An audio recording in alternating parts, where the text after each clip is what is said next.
Hello, St. Peter's! Welcome to library time. It's me, Ralph. Wait a second. Ralph, you're not ready for story time. Guess what, April Fools? That was me. You thought Ralph was going to do the story today? Well, he would, but guess what? He can't really talk. But sometimes I pretend and I make him talk. It's very fun. All right, it's April and it's sunny. You can kind of see the sun peeking in my window. That has to cheer everybody up. The sun always makes me feel happier. So I'm sitting here with Ralph. He tried to take over. And our magic monkey. And of course we have Joy and our joy jar, which I got some new additions. Tino sent me some things I could put in the jar. And Annabelle and, my aunt. My aunt gave me some ideas for the joy jar. So I wonder what kind of joy will spread later this afternoon. So today is April 1st. It's April Fool's Day. And I know sometimes people do tricks or pranks. That's why I kind of tricked you a little bit with Ralph talking at the beginning. But I also think it's a day of just kind of being a little bit silly. So today we're going to read a book called What Elephant? Or What Elephant? It's kind of about perspective. Perspective is the way you look at things, the way you see the world, the way other people see. They might have a different perspective. And then we're going to do a really kind of neat drawing to see how our eyes can see things in different ways. I'll show you that when we're done. So, are you ready? Do you have all your friends with you? Let's do library. Let's turn up our ears so we're ready to listen. Let's turn off our mouths so we don't make a sound. Put your hands quietly in your lap. Take a nice big deep breath. And now we're ready for our story. What Elephant? By Genevieve Cote. That's a very fancy name. So here we go. It was a quiet day. A day like any other day. When George burst out of his front door, shouting at the top of his lungs, "Help! Help! There's an elephant in my house!" An elephant in his house. A small crowd gathered around George. "Elephants don't break into houses," someone giggled. "But this one did. It really did. And when I went home, there was an elephant sitting on my couch. It was watching TV and eating my chocolate chip cookies," insisted George. His best friend Pip shook his head. "Elephants don't watch TV, and they certainly don't eat chocolate chip cookies. You are probably out in the sun too long. Why don't you go home and get some sleep?" "Maybe Pip is right," George said to himself as he slowly walked away. What do you see? "I see it too. I see an elephant."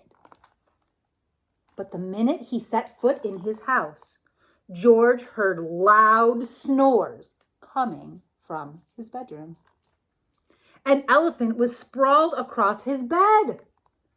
George settled on the broken couch. Elephants should never sit on couches.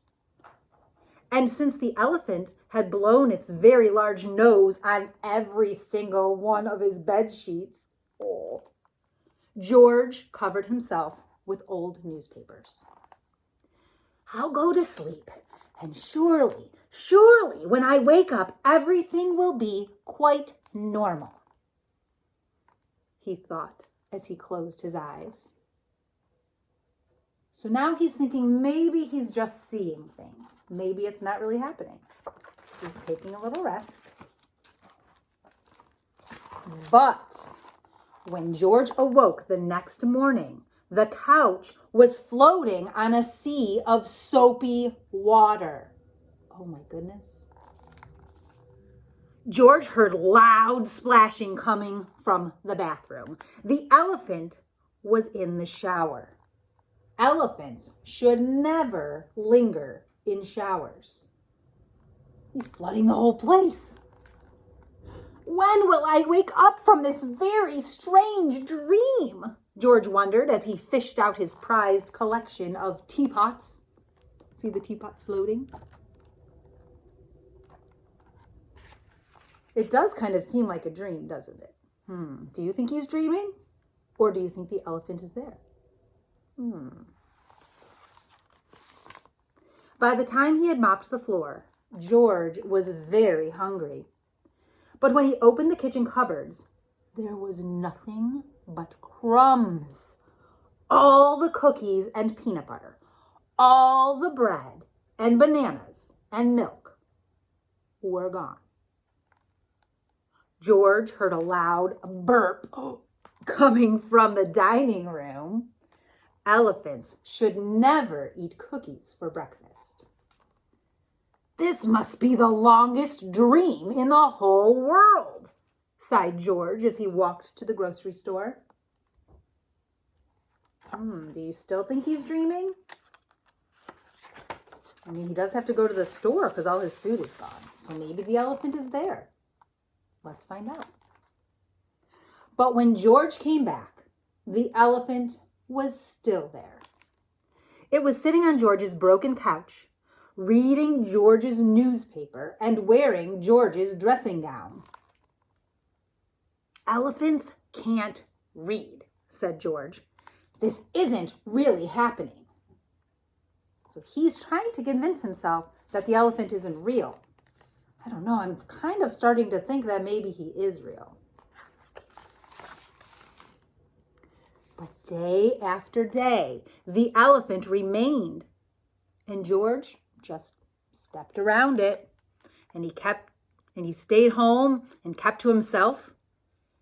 He ate very little and slept even less. And he hardly ever smiled anymore. That's very sad. Maybe I'm crazy, he worried. But he didn't dare tell anyone about the elephant again, not even Pip. After a whole week had gone by, Pip came round to inquire after George.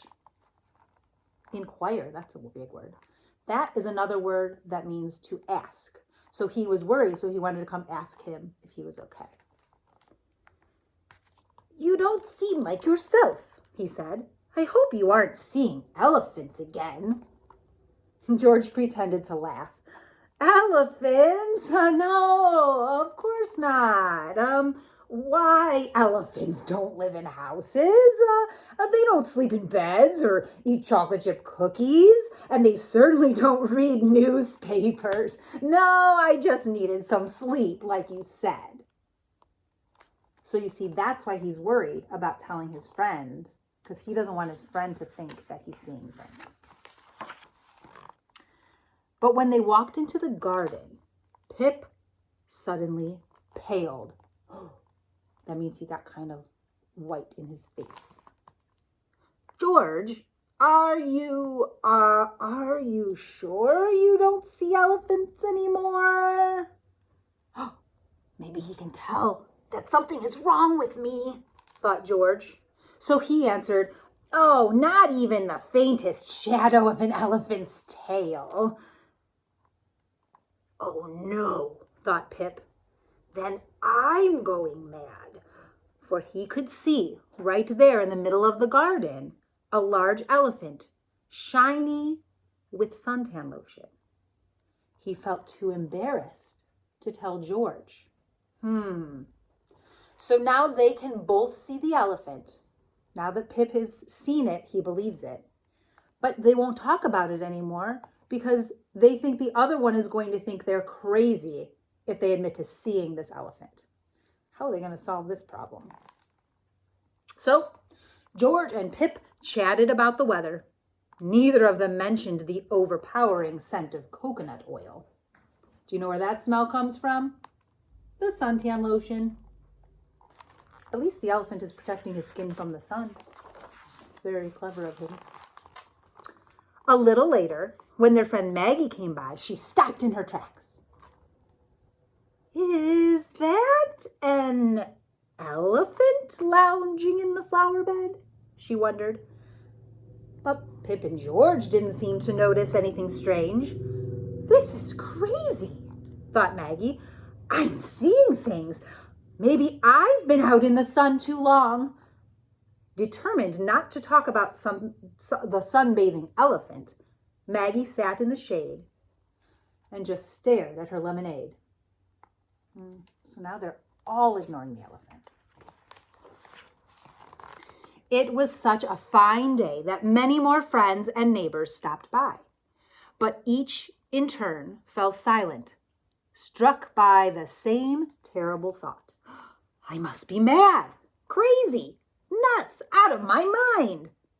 For no one mentioned or even seemed to notice a large elephant lying lazily in the sun. That's too bad that they're all so worried about what other people are going to think that they can't even talk about something amazing that's happening right in front of their eyes. I think I would talk about it. Suddenly, the silence was broken by a shout. Shiraz, there you are. I've been looking for you all week. A very angry little man marched toward George. You, sir, why didn't you bring her back? Why did you hide my elephant in your house? Shiraz, my little buttercup, are you all right? He flung his arms around the elephant. I tried to, stammered George. I thought, stuttered Pip. I didn't want anyone to think, stumbled Maggie. Hell, I don't know what to say. This guy's been looking for the elephant, so it must be real. Let's see what happens. Oh my goodness. I have to turn my page. Then George and his friends looked up at the elephant right there beside them. They each let out a huge sigh of relief, struck by the same wonderful thought. I'm not mad, crazy, nuts, or out of my mind, after all. When they began to explain, the little man laughed, wondering how anyone could not see an elephant. Oh, you must have thought that you were invisible here, you poor cupcake.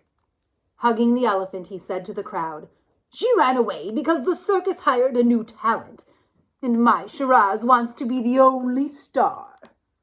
My little sweet pea, don't you know you'll always be my biggest star? And Shiraz dropped 2 large tears on her trainer's nose. Isn't that sweet? He really loves her. My pages are getting harder to turn. Here we go. After lemonade and chocolate chip cookies, Shiraz and the little man walked off into the sunset, side by side. Elephants should never leave on an empty stomach. With embarrassed giggles, everyone else drifted away, and soon George was left alone with Pip. I'm sorry, George, said Pip. I should have believed you from the start. And I should have insisted, George began, when he was politely interrupted by a high-pitched voice. Excuse me, gentlemen. Which way is it to the train station? Surely this couldn't be the voice of a pink poodle carrying a pink suitcase. Pip, did you hear that? Hear what? So again, they're wondering if the other person sees the pink poodle. And here's Shiraz at the circus with his trainer. So in the beginning, George thought that he did see the elephant and he was coming out to tell everyone, oh my gosh, there's an elephant in my house. That would be kind of shocking, right? If you had an elephant in your house, you would run out to tell everyone too. But then when they didn't believe him, he started doubting what he was seeing. He started doubting his own eyes. So much so that it was really making him sad. So sometimes, even if someone doesn't believe you, if you know it's true, you can't change your mind. You just have to try to explain it maybe in a different way. And don't be afraid to say what you think is true, and maybe other people will start to listen. Right? So we're going to look now, I like that story, at a different kind of perspective. So this was a perspective kind of in their minds of how they were seeing the world. We're going to do something, a perspective with your eyes. It's really cool. And I think maybe even if you have teenagers, if you have really older brothers and sisters, or your mom or dad or whoever lives with you, they might even want to try this today because it is very cool. Take a look at this. Does it look like a hole in the paper? There it is, like a staircase going down almost. Sometimes if you turn it this way, you can see it too. It looks like I have a hole in my paper and it's going down. It's not really, it's really a flat drawing. And I'm going to show you how to do that. Isn't that incredible? Because the way that your eyes are perceiving it, the way that you're looking at it, it's called an optical illusion. Optical is talking about your eyes. An illusion is something that isn't real, but appears to be real. So this appears to be going down into a hole when we look at it with our eyes. It's how our brain translates it. Even if you put it like this, looks like it's going down into that hole. All right, do you want to learn how to draw this? I'm going to show you. This one is my favorite. I've also done a circle. For some reason, my circles don't quite stay circles, but look at that. Even though they got to be a little bit oblong, it looks like it's going down into a hole, right? I think that's just incredible. Optical illusion. That's what it's called, okay? That's some big words you can say for the day. Optical illusion. All right, are you ready to learn how to do it? All you need is a piece of paper. It can be any size. It can be a scrap piece of paper, whatever you have. A pencil, boop, and something to color it in, hopefully like a black marker or even a pen. It works better if you use something that's a darker color. Now, it doesn't have to be black. I'm using black because especially for you to see it on what I'm doing today, black is going to show up better for me. But you can do any color you want. All right, so we're going to start with a simple shape that I think you can all draw. Now, is mine a perfect square? No, I didn't measure it out. If you want it to be perfect, you can measure it and make every side the exact same. That could be kind of a cool math lesson. If you make every side 3 inches long, then it would be a perfect square. So I'm just going to draw a square. I'll hold it up like this so you can see it a little bit better. Okay, so first I'm going to draw a square. Boom, boom, boom, boom. Okay, there's my square. Then the next step is you're going to draw one slanted line that goes from one corner up to the other corner. It can be on either side. It doesn't matter. So I'm going to draw mine from the bottom corner up to the top corner. Okay, so now I've divided my square and it kind of looks like I have 2 triangles. If you look at it a different way, let's change your perspective. There's one triangle. There's the bottom triangle. See? Okay, but you want to keep it this way. Then you're going to go a little bit down the side and you're going to draw a straight line across to that line you just drew. Stop at the line. And then instead of going all the way across, you're going to take a turn and go straight down, right at that same spot. Straight down. See that? Then you're going to do it again. From here, go down a little bit more, go straight across to that middle line, and go down. Take a turn. So go straight down. Okay? And then we're going to do it again. You're going to go straight across, stop there, take a turn, and it goes down. Okay? You can already kind of see it happening in front of your very eyes. So then we're going to start here, go into the middle, straight line down. And then I I always have to count mine to make sure. So, because every other one is going to be a color, right? If you do an A-B pattern. So this would be A, B, A, B. We need to end with A. So I can draw another line straight across and down. A, B, A, B, A, B. Oh, I need one more. So we're going to go straight across and one down because I want the outside to be black and the inside to be black. So if we would go black, white, black, white, black, white, black. Perfect. Don't do any more. If I did another one, I'd actually have to do 2 more. Okay, so I hope that makes sense. It will make sense when we start coloring it in, right? So we're going to start by outlining. Sorry, I stooped down a little bit. We're just going to outline 2 sides right now. 1, 2. Don't worry about the top right now, okay? We're going to start at this bottom corner. So now, this one, you're going to color in this whole bottom square that you made with that line. Color it in. Okay? All right, so that's our start. That's our hole, actually. Can you kind of see it already happening? So then you don't want to color the one next to it. That's the white one, right? We're doing a pattern. So you're going to color every other line. So if this was A, B stays plain, B stays white. Then we do the next one. So if you want to outline it to make sure you only color that in between those black lines now, you can do that, okay? Then you're going to color it in. Color in the other side. Now I'm going kind of fast. You can take your time, go a little bit slower if you want it to be really super neat and amazing. Okay? So the next one, we're not going to color in there. Whoa, because we need black, white, black, white. The next one's black. I'm going to mark it so I remember. Then I can do the outline around and the outline around. So this is my next one I'm going to color, okay? In between. See how I keep it white? So the white here, I haven't colored inside that at all. You're coloring every other one. I kind of needed a bigger marker. But actually, you know what? My bigger marker for coloring inside was kind of dried out. And that happens. Some of your things might be dried out. So then you go, you know what you do? You improvise. Improvise means kind of do things in a different way. So I improvise and I have to use my skinny marker for today. If I didn't have a skinny black marker, I would have probably chosen maybe a dark purple color. That's another way to improvise. You just have to use what you have, and that's okay.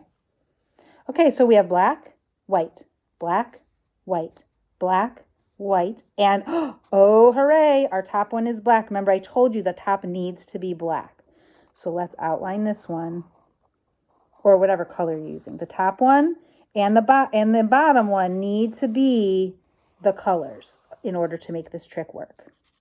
And then we're going to color this in. Now, I know some of you might want to do like, you know, different colors for each one. You can go ahead and try it.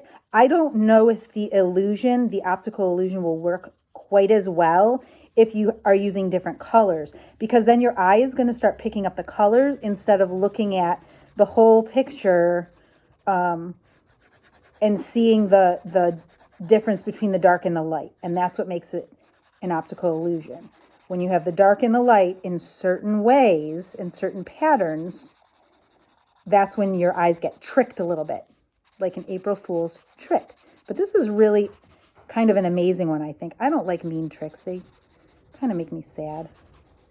Okay, now we're not quite finished. To make it really stand out, and you might not have even noticed. Let me show you the one I've already done. You might not have even noticed, but if you see in this one, it's shaded a little bit because it adds the dimension of a shadow going down into the hole.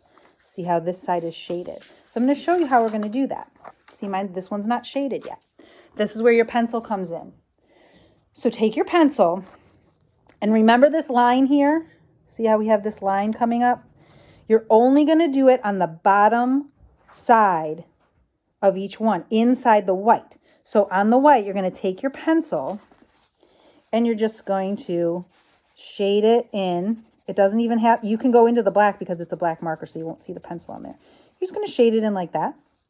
And then the next one, you're only doing the bottom.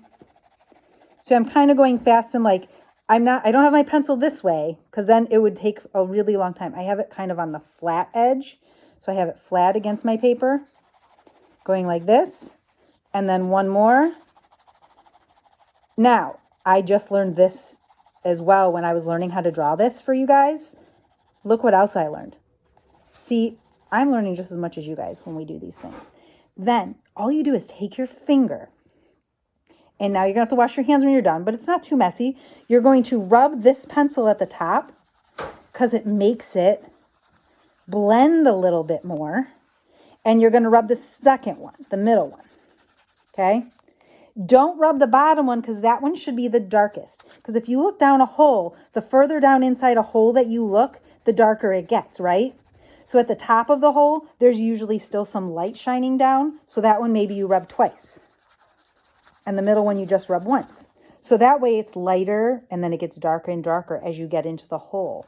Now look at that. Look what we just did. And you did it with me. Isn't that amazing? I think that's totally incredible. All right, you can do the same thing with a circle. I'm just going to hold it up. I'm not sure if I'm going to show you this one because see how I did the same thing. So you draw a circle and then from the bottom you go in. How about if I draw the circle for you and then the coloring in part you can do at home, okay? So if you draw a circle like that, then your next circle, just start it close to the bottom but not quite, and then you're going to come up and stay pretty close. You need your rings to be kind of close together. This one's a little trickier, okay? And then you're going to start again and bring it around,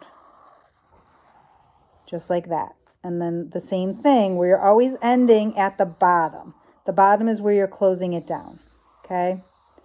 That's how you do this one. Until you get all the way down, and then that's where you color that in, okay? So it's the same thing. You're going to start on the outside and color this one black, right? I'm just going to do the side for you. And then the next one stays white, and then the next loop is black, right? All the way around. And the next one stays white, and then this one is black. The next one stays white, black, white, and then the center is black. And that is this one right here. And the same thing, can you see my pencil shading? That, I just did it on one side. Same thing. On the top one, use your finger to make it a little less. And the middle one. But this very center one you leave dark. So that gives us the whole. And I think since I showed you how to color every other one on the square, you can do your own circle. Okay? So experiment with those. I would love to see them. If you finish them, you want to post them on our Facebook page. That would be amazing. All right?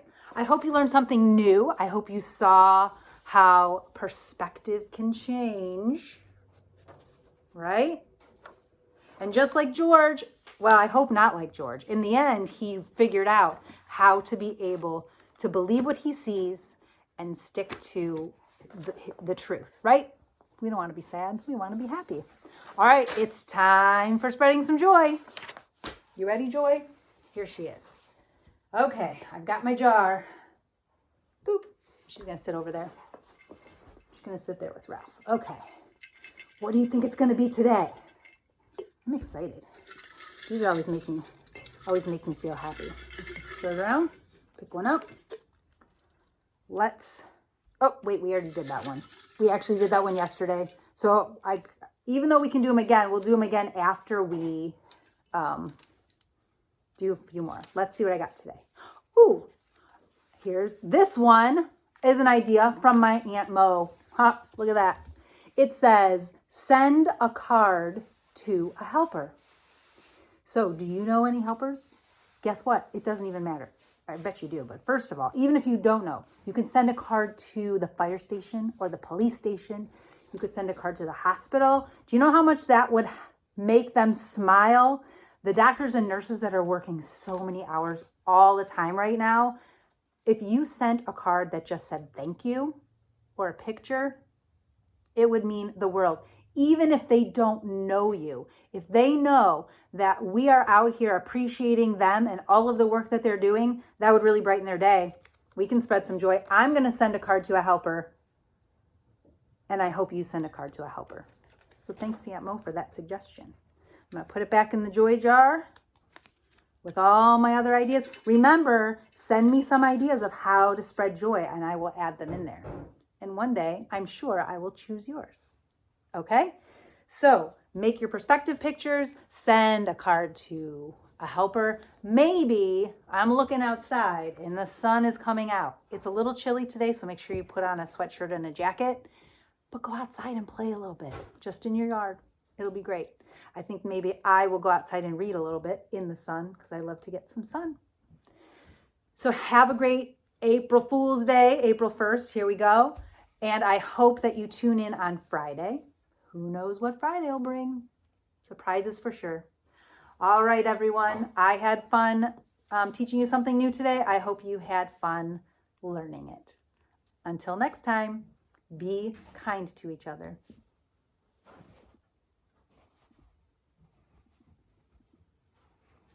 It doesn't want to stop today. So I'll say it one more time. Be kind.